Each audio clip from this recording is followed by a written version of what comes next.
স্বাগত জানাই ভক্তি আর ইতিহাসের এক পবিত্র মোহনায়। আজ আমরা এসে দাঁড়িয়েছি নদিয়ার শান্তিপুরের সেই পুণ্যভূমিতে, যার ধূলিকণায় মিশে আছে মহাপ্রভুর পদচিহ্ন।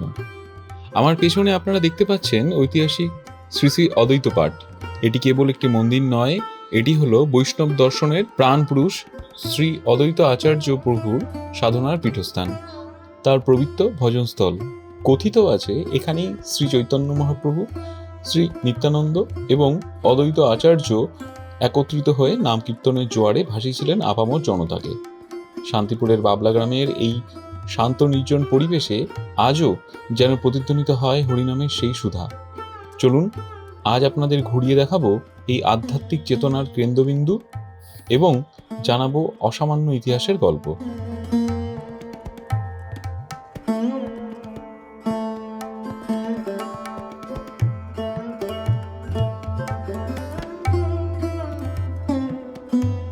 শান্তিপুরের বাবলা গ্রামটি মূলত শ্রী অদ্বৈত আচার্য প্রভুর প্রধান সাধনা ও ভজন কেন্দ্র। গৌড়ীয় বৈষ্ণব ধর্মে এর গুরুত্ব অপরিসীম।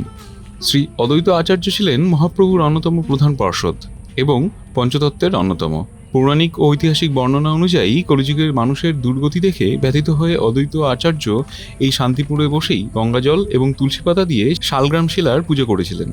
তার এই তীব্র আকুতি এবং প্রার্থনায় তুষ্ট হয়ে ভগবান শ্রীকৃষ্ণ শ্রী চৈতন্য মহাপ্রভু রূপে নদিয়ায় অবতীর্ণ হয়েছিলেন বলে ভক্তরা বিশ্বাস করেন। সাইনবোর্ডে লেখাই আছে এটি মহাপ্রভু, নিত্যানন্দ ও অদ্বৈত চন্দ্রের লীলাভূমি। যখনই মহাপ্রভু বা নিত্যানন্দ প্রভু শান্তিপুরে আসতেন, তারা এই বাবলা গ্রামেই অদ্বৈত আচার্যের সাথে সময় কাটাতেন। বিশেষ করে মহাপ্রভু সন্ন্যাস গ্রহণের পর শান্তিপুরের এই অদ্বৈত আচার্যের গৃহেই বা অদ্বৈত পাঠে পদার্পণ করেছিলেন। অদ্বৈত আচার্য মহাপ্রভুর চেয়ে প্রায় 50 থেকে 60 বছরের বড় ছিলেন। এই স্থানটি 1500 শতাব্দীর ইতিহাসের সাক্ষী। প্রতি বছর মাঘ মাসের শুক্লা সপ্তমী তিথিতে এখানে বিশাল উৎসব ও মেলার আয়োজন হয়। এছাড়াও মদন গোপাল এবং অদ্বৈত মহাপ্রভুর বিগ্রহ এখানে পরম যত্নে পূজিত হন। শান্তিপুরের অন্যান্য মন্দিরের ভিড় থেকে একটু দূরে গঙ্গার ধারে এই বাবলা গ্রামটি আজও অত্যন্ত নিভৃত ও আধ্যাত্মিক শান্তিতে পূর্ণ। একটি মজার তথ্য হলো, ইস্কনের প্রতিষ্ঠাতা স্বামী প্রভুপাদ তার আমেরিকায় ধর্মপ্রচারের যাত্রার আগে এই অদ্বৈত পাঠে এসে ঘণ্টার পর ঘণ্টা প্রার্থনা করেছিলেন, যাতে তিনি মহাপ্রভুর বাণী বিশ্বজুড়ে ছড়িয়ে দিতে পারেন।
Thank you.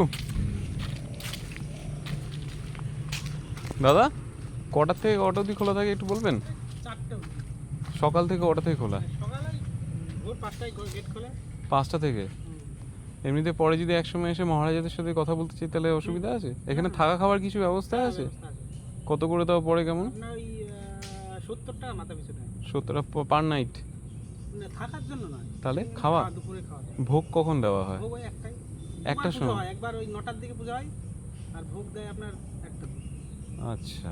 ভোগ দিয়ে বন্ধ করে দেয়, তারপরে 4টে 4:30 থেকে খোলে। আর এখানে আপনাদের আশ্রম বা থাকার কিছু জায়গা ব্যবস্থা সেভাবে এখন নেই, তাই তো? না, আমরা তো ওই ক্যাম্পাসে আমাদের এখানে থাকি। মানে না, কেউ আসলে পরে কোনো শরণার্থী হ্যাঁ, আসলো এখানে থাকার থাকলো, জন্য হোটেল ফোটেল বা কিছু নেই। তাতে এখানে লজেই উঠতে হবে, যে আমাদের উঠবে। সাইডে আছে থাকার জন্য।